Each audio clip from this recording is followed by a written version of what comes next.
Hey, Robin Meade is holding her own in the Grand Slam of golf in Bermuda. Yesterday, she got the chance to play in the Pro-Am with Masters champion Bubba Watson. Now, this is Robin's third time ever on the golf course, and you know what? She's got game. Yes. Keep going. Go. Go. Wait. Yes. Wait, one in the hole? Everybody. No. It's not in the hole. It's real close. Yes, real close. Real close. Really close. I thought it was in the hole. No. Is that the best shot you ever hit?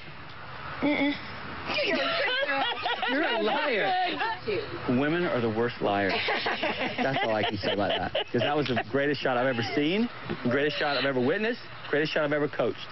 That's saying a lot. That's pretty cool. Robin actually won the closest to the pin competition on that hole, hole 8.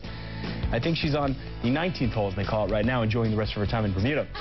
The Grand Slam of Golf begins later today. You can watch it on TNT starting at 4 p.m. Eastern. You can watch more of Robin and Bubba at HLNTV.com. How about that, Jen? Oh, look at our girl. I know, right? Those Nice. lessons that she's been taking for the last few weeks really are paying off. The 19th hole. There's a lot of us who are going, can't we go and produce for you? What can we do to support you in Bermuda? Thanks, Joe. You bet.